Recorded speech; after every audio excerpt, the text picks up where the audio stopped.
I always get super frustrated when I have a problem on my hands while knowing what it will take to fix that problem, but I just don't have the right tools for the task. It's a frustrating feeling because I often feel like the problem is just staring right at me while I'm helpless to implement a solution. And I say that since there's a surprising lack of tools out there for improving, optimizing, and maintaining the health and function of one's neck. And that's incredibly unfortunate because we often lack effective tools that can help eliminate various causes of neck pain and dysfunction. It's a critical problem to overcome since improving the strength, mobility, and overall health of one's neck will ultimately improve their quality of life. Neck pain is a surprisingly common condition to experience, but it doesn't have to be like that. I recently got my hands on some new devices designed to improve neck health, and I've learned if they are indeed the right tool for the job or not. And it's time to pass my findings on to you. So we've got a lot to talk about here because I don't want you to be in pain, and I want you to be an informed consumer for any purchases you make when it comes to finding ways to live a stronger, healthier life. I've got some secret sauce to dish out in this video when it comes to looking after the health of your neck. So I'm going to talk about a cool piece of kit, and I'll also point you in the right direction for steps that you can take to optimize your neck health without any equipment, because you're absolutely worth it. So let's get after it. Here's the deal. If you don't know me, my name's Jim. I'm a physical therapist and strength and conditioning specialist, and I'm downright geeky when it comes to helping you learn the science and art of coming back stronger. But you're likely not here for me, so let's talk about these recently released devices that have just hit the market, what they do, who they're for, if they're better than the original model, and how to get the most out of them. A couple of years ago, I invested in the original NecksLevel model for my clinical practice, which has arguably been the most impactful clinical purchase I've made since that time. Now, I came across the NecksLevel online, and I knew that for the sake of my patients, I needed to get my hands on it. So I purchased the device with my own money, I tested it on myself, and then started to use it on my patients within the clinic, and I have had tremendous success with it since then. Now, as we start to rock and roll here, I want to let you know that the folks at NecksLevel shipped me these new models for me to review. That being said, here's my promise to you. Number one, everything in this review is my honest insight with my thoughts towards these new devices. Number two, the folks at NecksLevel don't get any input to what I say, nor do they get to see the video before it's released. And number three, I want you to spend your money wisely, and so I will always advocate for my viewers to stay within their financial budgets, even if a device is worthy of their hard-earned money. Because I'm not just about physical health, I'm also about financial health. If you're not aware, the NecksLevel device is a slide board with varying resistance levels that can be utilized for numerous aspects of neck rehabilitation. It can be used for increasing neck strength, endurance, and even improving overall mobility within the cervical spine. The device is the brainchild of Dr. Scott Dickinson, who, like me, has a clinical doctorate in physical therapy. It's a piece of kit that is highly practical and quite versatile. It makes cervical exercise convenient, and it isn't complicated or intimidating in terms of using it.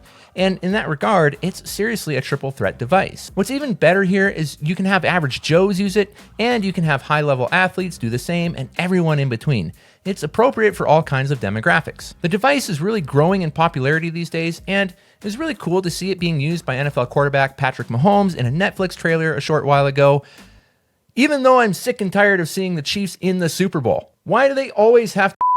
But aside from my disdain for the Chiefs always being in the Super Bowl, the main shortcoming of the original NecksLevel device is that it was marketed primarily for clinicians such as myself who work with patients in the clinic. This left home exercise prescription using the NecksLevel out of the equation for those patients looking for therapeutic actions that they could take at home. Sure, the original model could be purchased for home use, but the purchase price made it highly impractical for most patients to do so. But now the new devices have hit the market, and much to the pleasure of myself and my patients, these ones aren't solely intended for clinicians. One is, in fact, designed for home use. But that's only one of the few reasons why I'm thrilled these new models exist, because I feel there have been some significant upgrades made, and this will massively help benefit home users. So if both of these new models look very similar and look like they're doing the exact same thing, then are they really different from one another? Well, let's talk about what's worth knowing. The names of these two new models are the NecksLevel Pro and the NecksLevel Glide. Now, when compared to the original version, their overall operation and application is indeed the same. Therefore, you can really use them for the same neck strengthening exercises and rehabilitation strategies as you can with the original clinical model. But there are indeed some key differences that you need to be aware of with these new models. Essentially, you can think of these two new models the same way that Apple has their respective models for their iPhones. The original NecksLevel model, in a sense, is kind of like an iPhone Max. It's the largest and it's geared towards more power users, while the NecksLevel Pro is like an iPhone Pro model and the Glide is like a standard iPhone or iPhone mini model. And it's not about one model being superior to another, rather one model being more appropriate for an individual's needs over another. Now, each of these new models has a notable improvement over the original version, and one of these new models has a significant upgrade that's been made, and when I heard about it and learned about it, it made my day. And it's significant enough that I find myself at times preferring to use this new particular model over the original. And we'll get to this favorite upgrade of mine shortly, but first let's run through some changes and upgrades found on both models. Now, this first improvement with both models might not look like much, and the value of this improvement may perhaps be a bit subjective, but knowing how I use the NecksLevel for myself and on my patients, it is a welcomed upgrade. So if you look at either of the newer NecksLevel models, you'll notice that they have a reduced profile height compared to the original, and for me, it's a big deal. Now, you might be asking, well, what's the big deal about a lower profile, even if it's just lowered by a little bit? Well, for certain populations I work with, a higher profile at times makes it a bit trickier to get a patient's neck into the position I'm looking for. Now, it's not a make or break issue, as I've found numerous ways around this depending on the exercises I'm having the patient perform, but doing so always requires an extra step to take, because you need to remember that I work with a wide range of neck issues and body types. Additionally, I don't always have my patients laying on their backs when performing neck strengthening exercises. I often have them on their stomach or even on their sides. And I've often found myself wishing that the original model could be just a bit lower to the ground. When it comes to the cervical spine, it's important to understand that small positional changes can lead to big differences in how exercises feel, how they're tolerated, and how they're able to be performed. Ultimately, what I'm trying to say is that it's easier to raise the height of the device if needed than it is to lower it. And this is why I love having a lower profile on these newer models. Now, be aware for the average person, especially the home user, the height difference between the original and newer models will likely be negligible and not even perceptible. And again, this might just be a subjective upgrade altogether. I'm essentially a power user of this device since I use it on numerous patients every week in my clinical practice, and in addition to using it on myself. So for me, little changes such as this can be quite valuable. All right, now we need to talk about an upgrade to each of these models that is not subjective at all. A notable weak point of the original NecksLevel device wasn't necessarily the device itself, but rather the headband that you use the device with. But check out the upgraded headband that comes with each of these new models. It has been significantly improved from the previous iterations, which were a bit prone to falling apart. Now with these new headbands, you're getting maximal grip on the board and a headband that's just more robust than previous versions of NecksLevel headbands. In fact, to call it an upgrade doesn't really do it justice. It's more like a complete redesign. It grips the board much better. It's much easier to firmly fasten around your head, and the Velcro keeps everything firmly anchored in place, so there's no issues with the band slipping on your head or on the board. Personally, I think everyone at NecksLevel knocked it out of the park with this upgrade. All right, now let's look at each individual model in its own light. The NecksLevel Pro comes with a well-designed carrying case, which is a win over the original model. With the original, you could opt to purchase a carrying case, but at a notable extra cost. Now, a carrying case isn't an issue if you're planning on using it at home,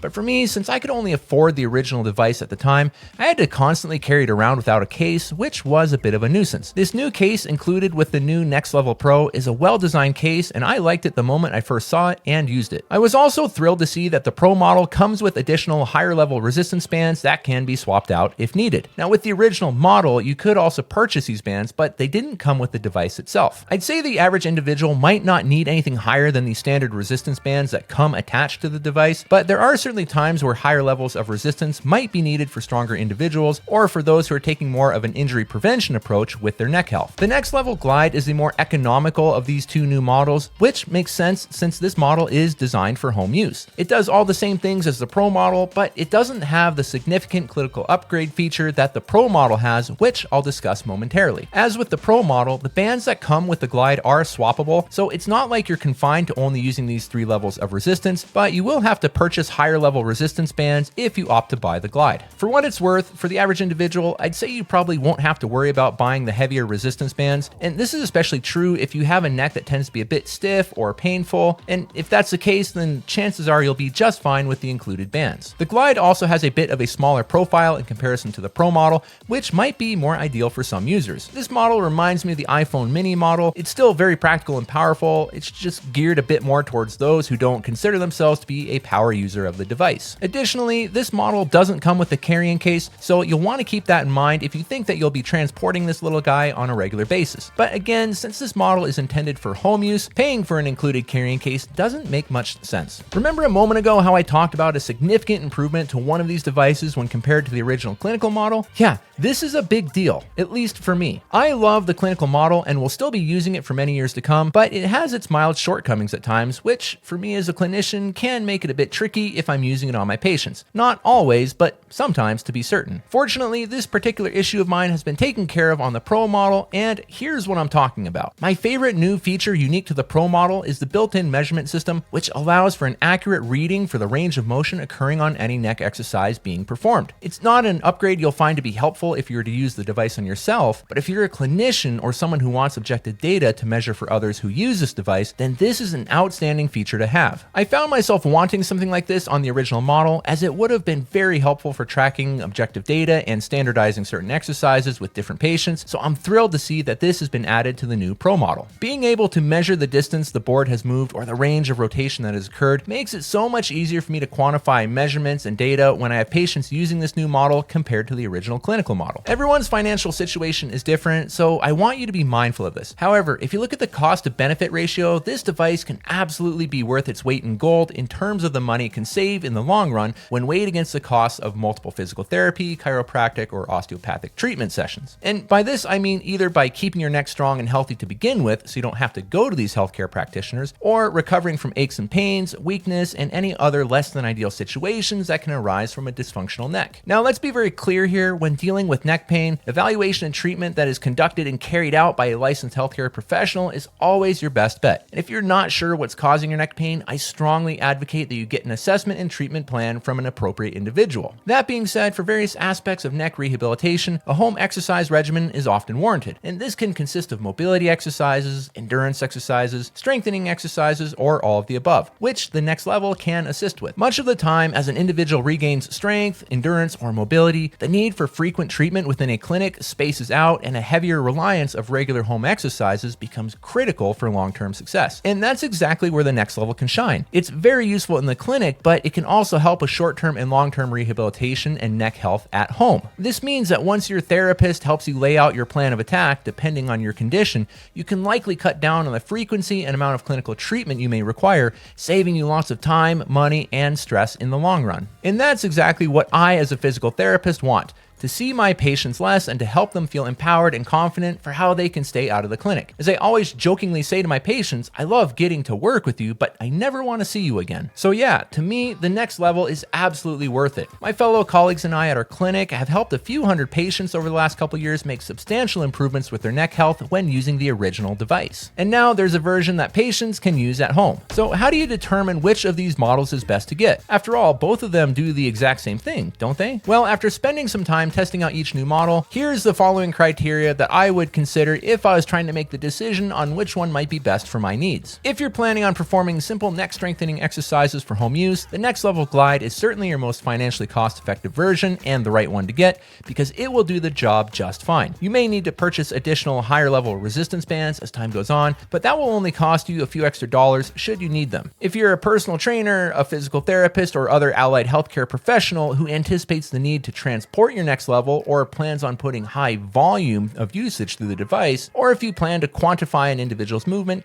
then the Pro version is likely to be more optimal. Basically, if you're going to be a home user, get the Glide, because otherwise you'll just be spending extra dollars on the Pro version without tapping into its added features. And if you're a healthcare professional, get the Pro, as objectively tracking motion will be immensely beneficial. I think super highly of NecksLevel, and after all the success it's generated with my patients over the past couple of years, I am absolutely thrilled that there are new units that are more financially feasible for home use and for clinical use. This all equates to being a game changer for plenty of folks who need ways to look after their neck health at home or with clinicians in the clinic. And as I say within every video, just make sure you stay within your financial budget for any purchases you make. Don't ignore your financial health. And if you're on a tight budget right now, don't sweat it. You can check out the bonus content here for what you can consider in the meantime. So if you don't feel that the NecksLevel is for you, or if it's not within your budget, there are still ways you can accomplish some neck strengthening at home using basic TheraBand. And I've made a video on it, and I often use these exercises within that video for patients who need introductory movements that they can perform at home without any dedicated equipment. So if you got a piece of TheraBand, you can check out my home video on how to perform home strengthening routines for your neck. You'll learn how to perform basic isometrics and progress to additional movements that can start to strengthen and optimize the health of your neck. All right, everyone, that's it for me. Keep making great things happen, and I will see you